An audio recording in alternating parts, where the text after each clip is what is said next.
हाँ तो मेरे प्यारे दोस्तों, कैसे हैं आप सब। अब मैं आप लोगों को गुरुत्व के अधीन जो गति है उसके बारे में समझाने वाला हूँ। तो सबसे पहले इसे समझिए कि कोई गति गुरुत्व के अधीन कैसे हो सकती है। जैसे ये हमारे राधे चाचा हैं, ये देखिए ये हमारे राधे चाचा हैं, ठीक है। अब राधे चाचा को, ठीक है, किसी ने पकड़ के, मतलब खूब तेज हवा बह रही थी, राधे चाचा जो थे अपने छत पर थे, ठीक है। अब खूब तेज हवा बह रही थी, राधे चाचा एकदम आंधी ही आंधी तूफान ही तूफान है, ठीक है। राधे चाचा बेचारे सोचे कि छत पर चलते हैं थोड़ा मजा कर लेने के लिए, ठीक है। अब चलते चलते गए, एक बैग आंधी तेज आया, तेज आया मतलब धकेल दिया इनको। अब धकेल दिया तो राधे चाचा धाम से एक तल्ला से नीचे गिर गए, ठीक है। राधे चाचा, आपको बता दें कि राधे चाचा जो बच गए, लेकिन उनका जो एक टांग है वो सलामत नहीं रहा, टूट गया, ठीक है। अब यार खोजू है, खोजू देख रहा है राधे चाचा को, अरे यार राधे चाचा, ठीक है, नीचे आ गए। अब खोजू बेचारा तो हर एक चीज में खोजबे करता है, तो उस देखे गया राधे चाचा वो जब नीचे आ गया है, ठीक है। अब उसने कहा कि क्या इस गति को गुरुत्व के अधीन गति कहेंगे क्या। तो फिर खोजू दिमाग लगाया, लगाया, कहा कि नहीं, यहाँ पर ये राधे चाचा गिरे होंगे, क्यों गिरे होंगे, क्योंकि जो अर्थ है वो उसने अपने गुरुत्वाकर्षण बल से राधे चाचा को नीचे की तरफ खींचा होगा। तो अर्थ का तो गुरुत्वाकर्षण बल काम कर रहा है, लेकिन इसके अलावा एक और बल काम कर रहा है जो मूविंग एयर के वजह से हो रहा है, हवा के मोशन की वजह से, हवा की गति की वजह से राधे चाचा पर भी फोर्स लग रहा होगा और गुरुत्वाकर्षण बल के कारण भी फोर्स लग रहा होगा। तो यहाँ पर दो दो बल है, ठीक है। तो ये जो है इस गति को हम लोग गुरुत्व के अधीन गति में इसे हम नहीं लेंगे। तो किसको हम गुरुत्व के अधीन गति में लेंगे, तो अर्थ है, ठीक है, अर्थ है, और अर्थ के केवल गुरुत्वाकर्षण बल के कारण, ठीक है, केवल इस पर जो बल लगना चाहिए, वो इस वस्तु पर जो बल लगना चाहिए, खोजू कह रहे हैं कि देखिए इस वस्तु पर जो बल लगना चाहिए वो सिर्फ और सिर्फ गुरुत्वाकर्षण बल के बल ही लगना चाहिए, और कोई दूसरा तीसरा बल नहीं लगेगा। तभी हम लोग कहेंगे कि यह जो गति है वो गुरुत्व के अधीन इस गति को हम लोग कहेंगे, वरना इस गति को हम लोग गुरुत्व के अधीन गति कहेंगे ही नहीं। समझ में आया? तो ये आपको समझना होगा, ठीक है। तो आप ये समझ में आ गया, यदि बहुत सारे बल लग रहे होंगे और यदि गति हो रही है तो उसको हम लोग गुरुत्व के अधीन गति नहीं कहेंगे, लेकिन यदि केवल और केवल गुरुत्वाकर्षण बल लग रहा है तभी, और गति हो रही है, तभी हम लोग कहेंगे कि ये जो गति है वो गुरुत्व के अधीन है। अब आप लोगों को आगे चलते हैं, आगे आप लोगों को समझाते हैं। आगे हमको समझना होगा, देखिए जैसे कि यहाँ पर आप देखिए, जैसे मान लेते हैं कि आप लोगों ने 10वीं क्लास में भी पढ़ा होगा कि कोई भी वस्तु यदि गिरती है, ठीक है, तो गिरती है तो उसका एक त्वरण होता है, ठीक है, त्वरण होता है। त्वरण क्यों होता है, क्योंकि जो अर्थ होता है, अर्थ के पास द्रव्यमान होता है, और जो वस्तु होती है उस वस्तु के पास भी द्रव्यमान होता है। अर्थ का द्रव्यमान बहुत ही ज्यादा होता है, वो होता है हमारा 6 × 10⁻²⁴।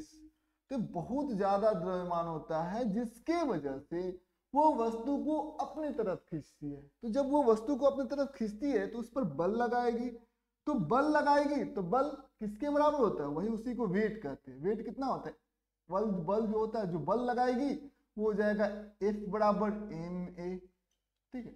और इसी यहाँ पर जो एक्सेलरेशन होगा, जो a होगा, उसको हम लोग g से लिखते हैं, ठीक है, स्मॉल g से हम लोग उसको लिख देते हैं। तो एक्सेलरेशन की जगह पर स्मॉल g हम लोग उसको लिख देते हैं।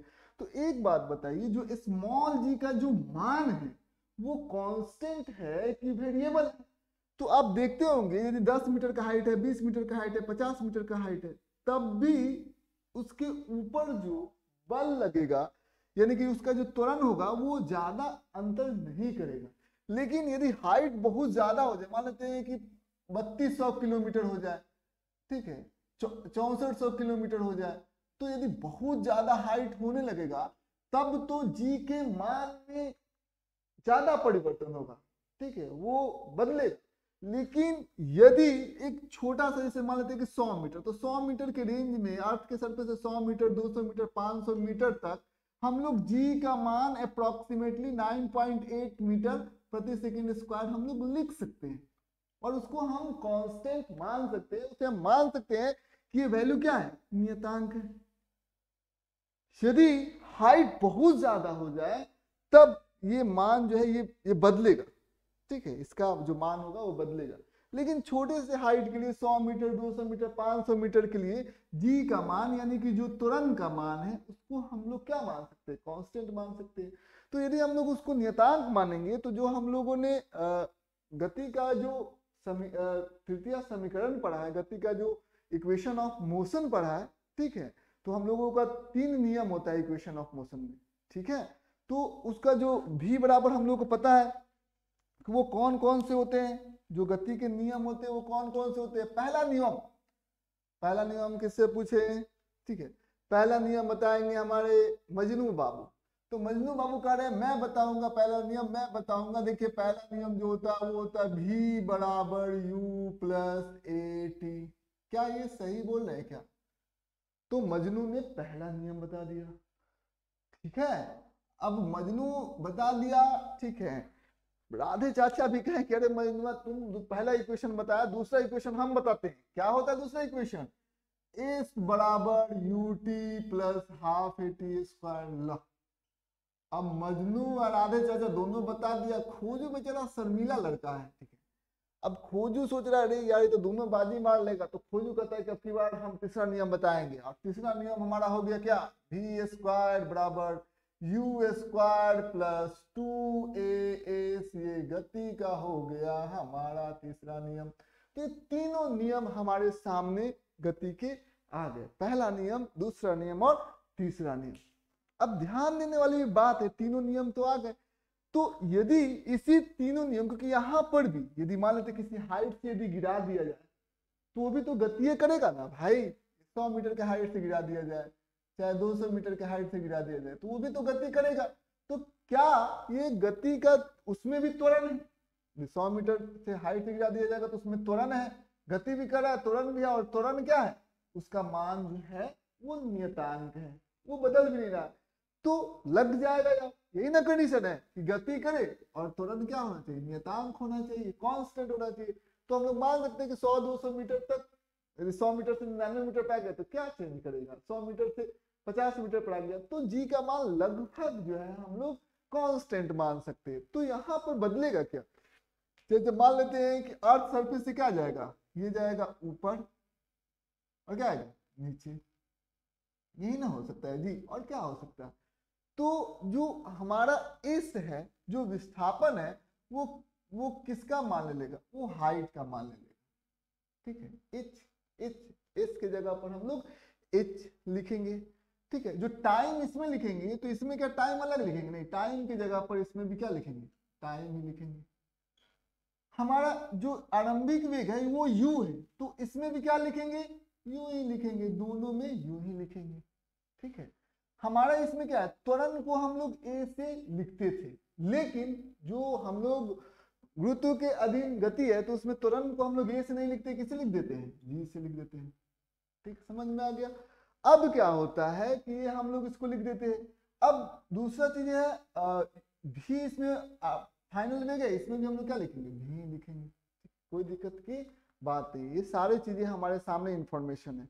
देखिए बहुत सारे ऐसे टीचर्स होते हैं जो हमें ये पढ़ाते हैं कि नीचे जाए तो जी का मान प्लस 9.8 ले लीजिएगा, ऊपर जाए तो जी का मान माइनस 9.8 ले लीजिएगा, और वो हमें बताते हैं, समझाते हैं, ठीक है। कि जैसे मान लेते हैं कि कोई वस्तु यदि नीचे आ रही है, तो नीचे आ रही है तो उसका जो वेग होगा वो समय के साथ बढ़ेगा, क्योंकि जी भी क्या है, जी का जो दिशा होगा, वस्तु ऊपर जाए या नीचे जाए उससे क्या फर्क पड़ता है। यदि वस्तु ऊपर भी गई, मान लेते हैं कि वस्तु कहाँ चली गई, ऊपर जा रही है, तो इस पर पृथ्वी के द्वारा जो बल लगा उसका दिशा क्या होगा, उसका दिशा तो हमेशा नीचे की तरफ ही होगा, ऊपर जा रही है तब भी वो उसको नीचे ही खींचेगा बल, ठीक है। और बल के दिशा में बल नीचे है क्योंकि बार बार वो उसको नीचे ही खींचेगी, ऊपर जा रहा था तब भी और नीचे आ रहा था तो तब भी खींचेगी, ठीक है। हो क्या रहा है आप देखिए, जब आप किसी वस्तु को ऊपर फेंक रहे हैं उसका वेग का दिशा ऊपर है, ठीक है, वो ऊपर जा रहा है, तो आप देखेंगे कि और बल कहाँ लग रहा है नीचे, वो तो उसका हमेशा डायरेक्शन वो अपने तरफ ही खींचेगा, किसी भी मास को द्रव्यमान को अट्रैक्टिव होता है।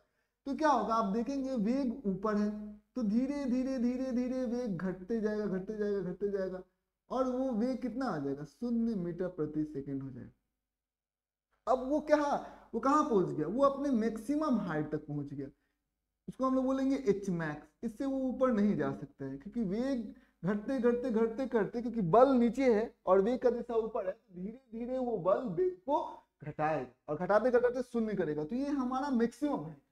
अब क्या होगा, अब देखिए अब क्या होगा, अब जब ये मैक्सिमम हाइट पर वेग तो शून्य हो गया, लेकिन क्या मैक्सिमम हाइट पर जब वो मैक्सिमम ऊंचाई प्राप्त करेगा तो बल तो लग रहा होगा, बल कंटिन्यूअसली लग रहा होगा, ये अर्थ उसको अपनी तरफ खींचना थोड़े छोड़ देगा और वो नीचे की दिशा में खींच रहा होगा। अब क्या होगा, अब बल भी नीचे लग रहा है पहले की तरह, पहले भी नीचे था अब भी नीचे है, लेकिन अब वेग का दिशा क्या हो जाएगा नीचे की तरफ हो जाएगा, तो वो बल और वेग का दिशा सेम हो गया। तो अब क्या करेगा, ये बल क्या करेगा, इस वेग को बढ़ाएगा और जिधर बल का दिशा होता है उधर ही तो त्वरण का दिशा होता है, तो एफ का दिशा हमेशा नीचे की तरफ था, इसीलिए जो हमारा जी का दिशा होगा वो हमेशा क्या होगा नीचे की तरफ ही होगा। तो बहुत सारे लोग और ये सही भी है कि यदि कोई वस्तु ऊपर की तरफ जा रहा है तो उसका वेग घटेगा और त्वरण का मान हम लोग क्या लेंगे निगेटिव -9.8 मीटर प्रति सेकेंड स्क्वायर। और यदि वस्तु नीचे आ रहा है तो क्या करेगा, वेग बढ़ेगा, क्योंकि क्योंकि बल कहाँ लग रहा है नीचे और वस्तु भी नीचे आ रहा है तो वेग बढ़ेगा, तो जी का मान ले लेंगे हम लोग +9.8 मीटर प्रति सेकेंड स्क्वायर। तो ये ना होता है तो ये होता है। तो बहुत सारे लोग कहते हैं कि वेग यदि वस्तु नीचे आ रहा है तो जी पॉजिटिव होगा 9.8 मीटर प्रति सेकेंड स्क्वायर, यदि जी ऊपर जा रहा है तो जी का मान आप निगेटिव ले लीजिए, वस्तु ऊपर जा रहा है तो जी का मान निगेटिव ले लीजिए -9.8 मीटर प्रति सेकेंड स्क्वायर। तो ये बहुत सारे लोग बताते हैं लेकिन बहुत सारे बच्चों को कंफ्यूजन रह जाता है। हम लोगों ने मैंने सोचा है कि कुछ अलग तरीके से बताया जाए। अब वो अलग तरीका मैं आपके सामने रख रहा हूं। सबसे पहले हम लोग इसको ट्रांसफॉर्म करते हैं, तो ट्रांसफॉर्म करेंगे तो क्या हम लोग यहाँ पर लिखेंगे, सबसे पहले हम लोग लिख सकते हैं v बराबर कितना हो जाएगा u, v और u तो नहीं बदल रहा है, यहाँ पर एक्सेलरेशन की जगह पर क्या ले लेंगे gt, ठीक है gt। वो आपको वो भी तरीका बता रहे हैं, अपना तरीका भी आपके सामने प्रस्तुत करेंगे। वो लोग क्या बताते हैं, जैसे देखिए मान लेते हैं कि यदि वस्तु ऊपर जा रही है तो वस्तु ऊपर जा रही है तो वस्तु ऊपर जा रही है तो ऊपर जा रही है, वस्तु ऊपर जा रही है तो यहाँ पर जी का मान क्या लेंगे हम लोग निगेटिव ले लेंगे u - gt, क्योंकि वेग घटेगा, वस्तु ऊपर जा रही है तो वेग का मान घटेगा। वहीं पर s की जगह पर क्या लेंगे h, ठीक है, तो u की जगह पर u लिख देंगे ut और यहाँ पर a की जगह पर -g लिखेंगे तो क्या हो जाएगा -12 gt स्क्वायर, a की जगह पर -g लिख लीजिए, ठीक है। v square is equal to u square plus 2, a की जगह पर -g और ये हो जाएगा h, तो v स्क्वायर बराबर u स्क्वायर -2gh, ये थर्ड इक्वेशन हम लोग ले लेंगे। और वो हमें एक और चीज बना रहे हैं, वस्तु नीचे आ रही है तो वस्तु नीचे आएगी तो वेग का मान बढ़ेगा, वस्तु नीचे आ रही है तब हम लोग ये इक्वेशन कैसे लिखेंगे, वो होता है हमारा क्या v बराबर v, तो v रहेगा यहाँ पर g का मान धनात्मक +10 ले लेंगे या +9 ले लेंगे, तो v बराबर क्या हो जाएगा, क्योंकि वेग बढ़ेगा तो v बराबर u + gt, ठीक है। s बराबर क्या हो जाएगा, क्योंकि यहाँ पर s है तो यहाँ पर s की जगह पर हम लोग क्या लिख देंगे h लिख दिया s की जगह पर, u की जगह पर u, क्योंकि इसमें भी u है इसमें भी u है तो u हो जाएगा, इसमें भी t है इसमें भी t है तो ut ut प्लस हाफ, इसमें a है, ठीक है, इसमें a की जगह पर क्या g half gt square, half gt square हम लोग लिख देंगे, ठीक है, एस हो जाएगा। अब देखिए ये हो गया होगा हमारा वी स्क्वायर बराबर यू स्क्वायर, तो यहाँ पर इसमें भी v है तो इसमें भी क्या होगा वी स्क्वायर बराबर इसमें u है तो इसमें भी u है, वी स्क्वायर बराबर यू स्क्वायर प्लस 2, a कितना हो जाएगा, एक्सेलरेशन है इसमें, तो इसमें a है तो इसमें क्या धनात्मक भी 2g और इसमें s है तो इसकी जगह पर h लिख देंगे 2as, ठीक समझ में, v square is equal to u square plus 2as हो जाएगा। तो ये चीजें आपको ध्यान से समझना होगा यदि वस्तु नीचे आ रही है तो।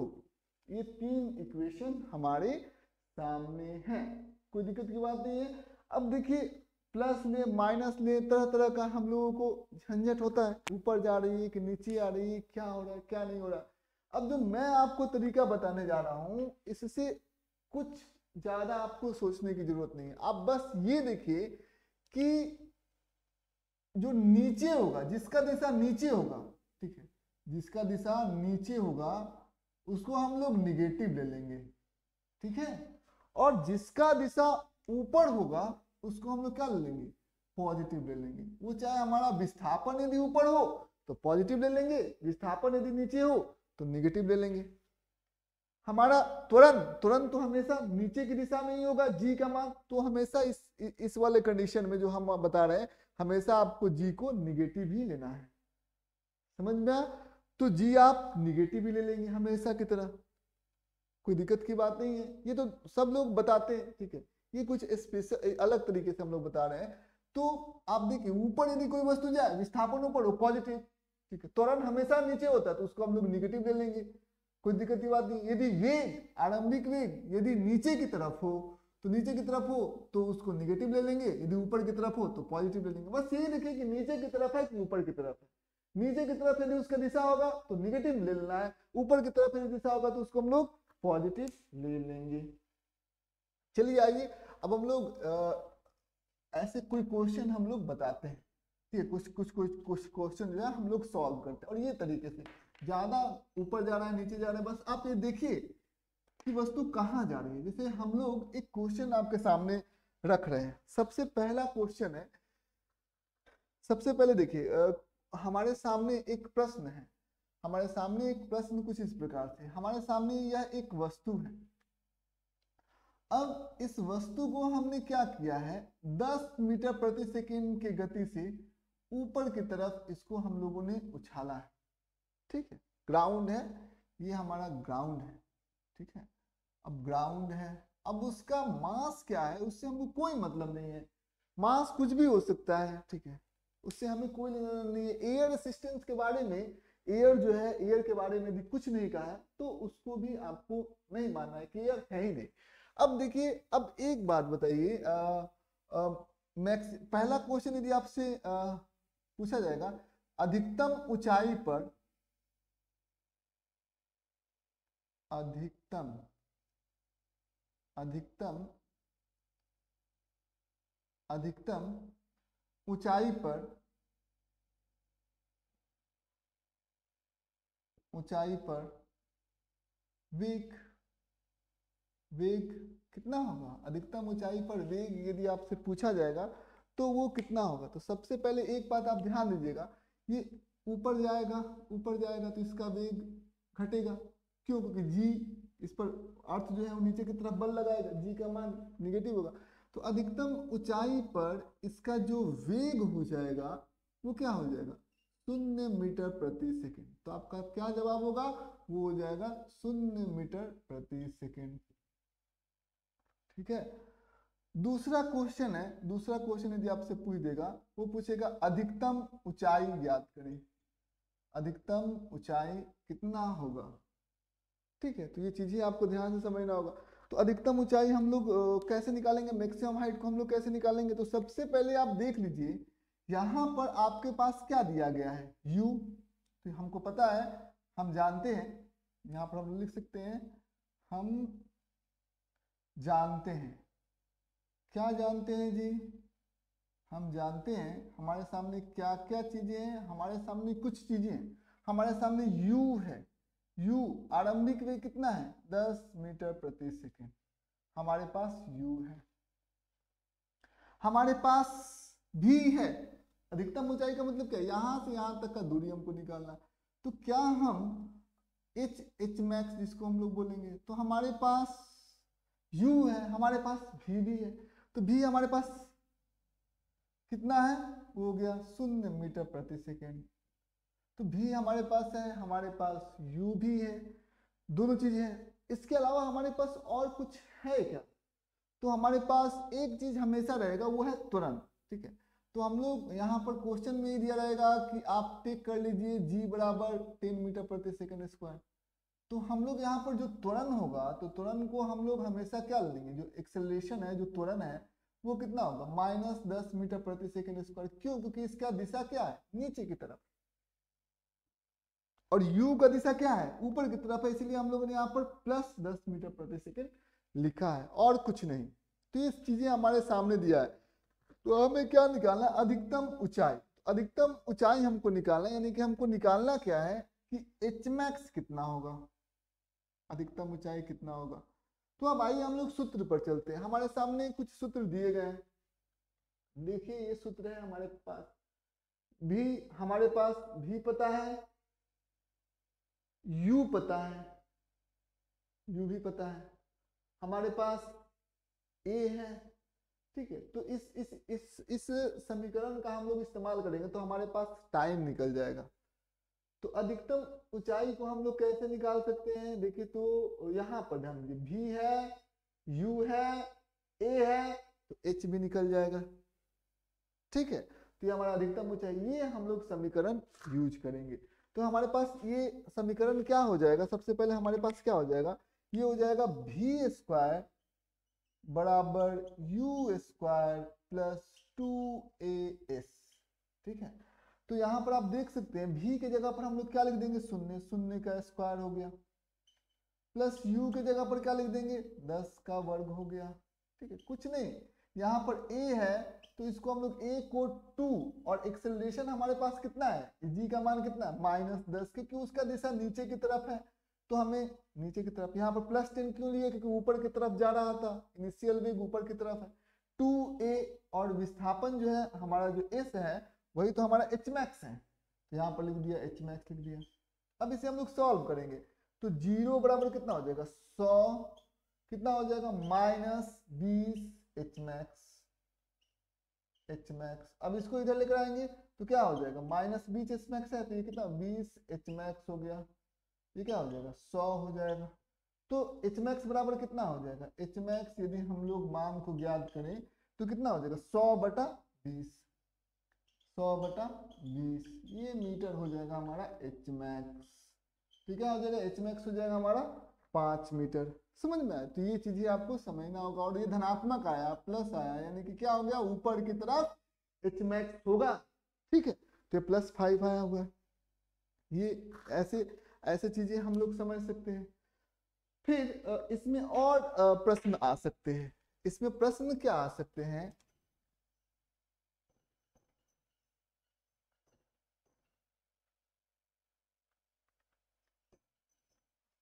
को पहले हम लोग मिटा देते हैं।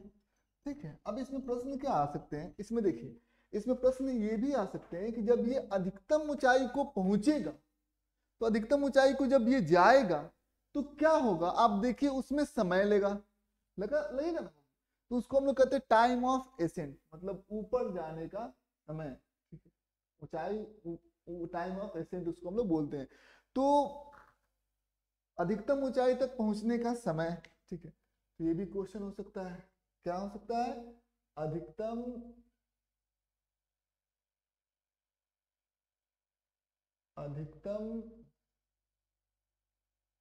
अधिकतम ऊंचाई, ठीक है, अधिकतम ऊंचाई तक जाने का समय कितना हो जाएगा, उसको समझिए यहाँ पर।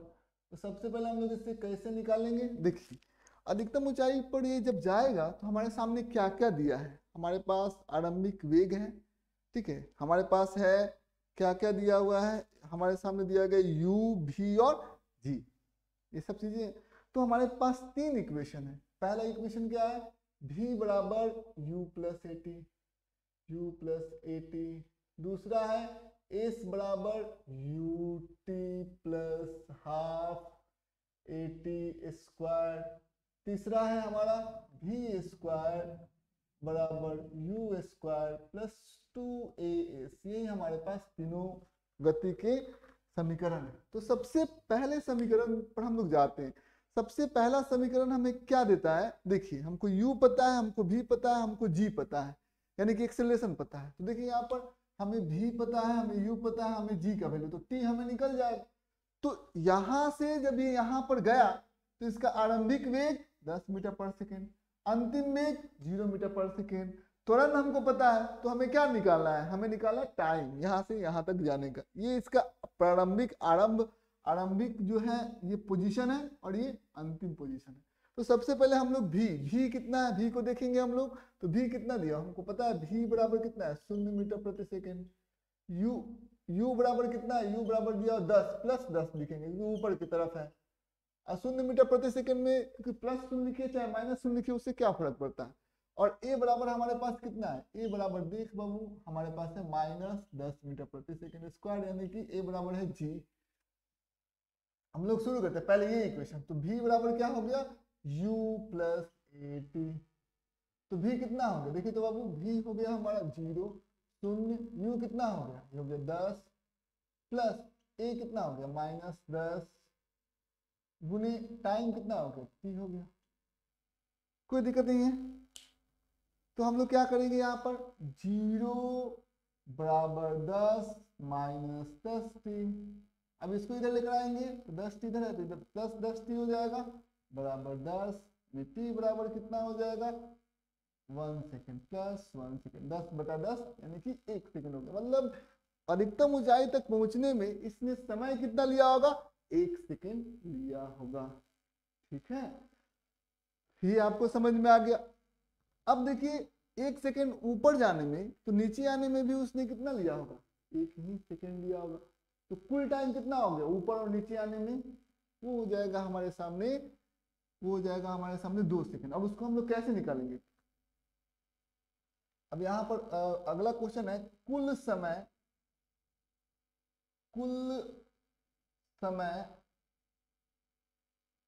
धरती पर आने में। अब देखिए कुल समय के बारे में हम लोग बात करते हैं। तो कुल समय हम लोगों को कैसे निकल जाएगा, देखिए सबसे पहले आरंभ कहाँ से किया है, ए बिंदु से ऊपर गया होगा और फिर ये नीचे आया होगा। ठीक है, तो ऊपर गया होगा नीचे आया होगा। तो आप देख सकते हैं यहाँ पर ऊपर गया और फिर ए बिंदु से गया और फिर ऊपर भी गया और फिर वो रिटर्न बैक आ गया, तो फिर वो ए बिंदु पर पहुंच गया। तो आप एक बात बताइए, इसका जो विस्थापन हुआ इस, वो हमें कितना मिलेगा, वो हमें एस बराबर मिलेगा 0 मीटर। ये हो गया हमारा विस्थापन हो गया 0 मीटर के बराबर हो गया। जो हमारा त्वरण होगा, त्वरण तो इसमें पता है ही कि त्वरण का मान हमेशा -10 मीटर प्रति सेकंड स्क्वायर ही हम लोग ले लेंगे। तो त्वरण भी हम लोगों को मालूम हो गया, कोई दिक्कत की बात नहीं है। फिर आप यहाँ पर देखिए हमारे सामने त्वरण हो गया, हमारे पास जो प्रारंभिक वेग है वो वेग हमें मालूम है। वेग कितना है, वो 10 मीटर प्रति सेकंड है। तो वेग बराबर कितना हो गया, 10 मीटर प्रति सेकंड है, कोई दिक्कत की बात नहीं है। अब हम लोग सूत्र हम लोग को पता है, हम लोग को क्या निकालना है, टाइम निकालना है। ठीक है, टाइम कितना हो गया।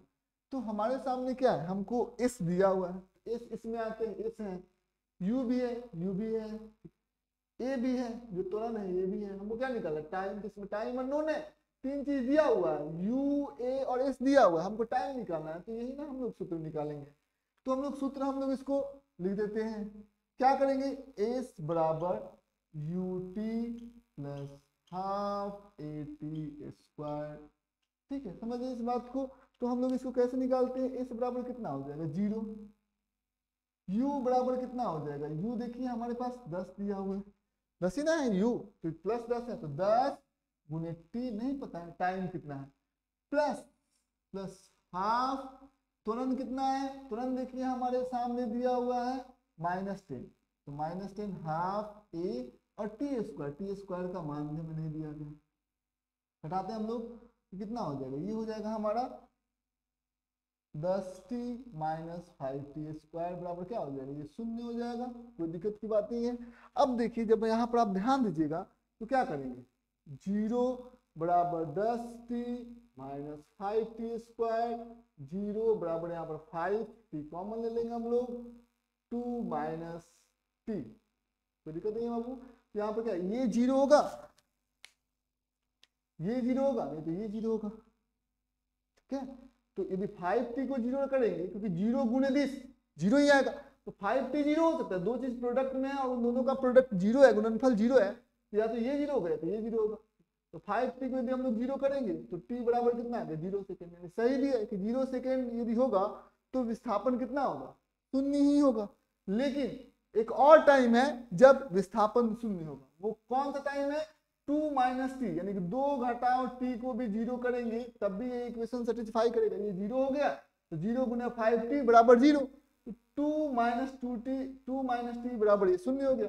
अब इसको इधर लेकर आएंगे तो 2 बराबर क्या आ गया, t, यानी कि t बराबर कितना आ गया, 2 सेकेंड के बराबर आ गया, मतलब ये 2 सेकेंड के बाद क्या हो जाएगा, जो विस्थापन हो जाएगा इसका 0 हो जाएगा। उसको तो मैंने पहले ही बता दिया था, मुझे पता था कि 1 सेकेंड ऊपर जाने में लगाएगा तो 1 सेकेंड नीचे आने में लगाएगा, तो 2 सेकेंड के बाद विस्थापन जो होगा वो 0 होगा।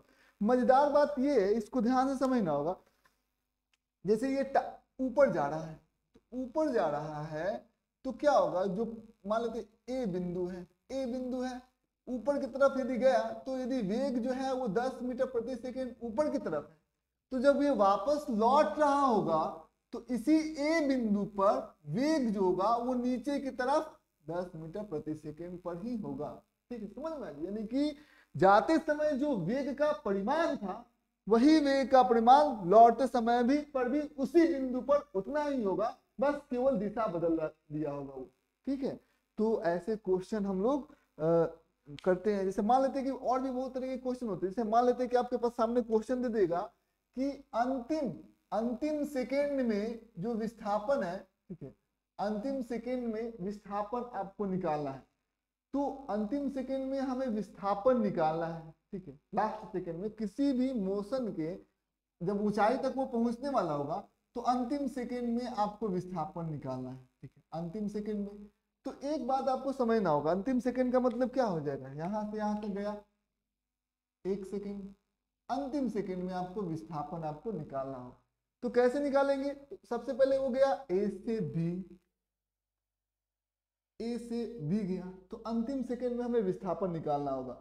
तो बी पर क्या हो गया, बी पर वो क्या हो गया, 0 मीटर प्रति सेकेंड हो गया होगा, 1 सेकेंड अंतिम सेकेंड में, तो 1 सेकेंड बाद इसका क्या हो जाएगा, वेग 0 के बराबर हो जाएगा, तो वेग 0 के बराबर हो गया, क्योंकि मोशन के अंतिम सेकंड में जब वो ऊंचाई पर पहुंचने वाला होगा तो हमें क्या निकालना है, विस्थापन निकालना है। तो 1 सेकंड बाद इसका वेग 0 हो गया, तो हमको वही एस निकालना है।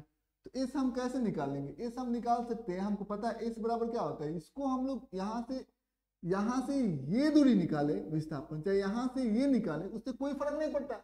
लेकिन यदि आरंभिक पोजीशन यदि हम यहाँ से ले लेते हैं तो एक फायदा हो जाएगा हम लोगों को, क्या हो जाएगा, हमें u का मान यहाँ पर 0 लिखने को मिल जाएगा। तो हमें कोशिश करना है बार बार ये कि हमें u का मान 0 ही लिखने को मिले, ताकि हम s को बड़ी आराम से निकाल सकते हैं। तो s बराबर क्या होता है, ut, तो u का मान हो गया 0, तो ut यानी ut plus half at square होता है ना, तो यहाँ पर हम लिखेंगे, यानी s का मान कितना हो जाएगा, हमारा u का मान हो गया 0, तो 0 गुने 1, यहाँ से 1 सेकंड में गया तो नीचे भी उतना ही सेकंड में आएगा, तो 0 गुने 1 प्लस हाफ ए, ए कितना हो जाएगा -10, ठीक है, -10 हाफ ए, और टी स्क्वायर कितना हो जाएगा, टी स्क्वायर हो जाएगा हमारा 1 सेकंड का स्क्वायर कर देंगे, ऊपर जा रहा है क्योंकि, और ये समझ में आ गया। तो इस बराबर कितना हो जाएगा, इस बराबर हो जाएगा -5 मीटर। तो यहाँ से यहाँ यदि आप लीजिएगा, ठीक है, तो विस्थापन निगेटिव आएगा -5 मीटर, और ए से बी लीजिएगा तो विस्थापन +5 मीटर के बराबर आएगा, ठीक है, समझ में आया। तो ये हम निकाल सकते हैं। हमें कोशिश करना है कि आरंभिक जो पोजीशन है, आरंभिक स्थान हम लोग वहां पर ले जहां पर u का मान शून्य हो। ठीक है, तो अंतिम सेकेंड में उसने कितना विस्थापन किया?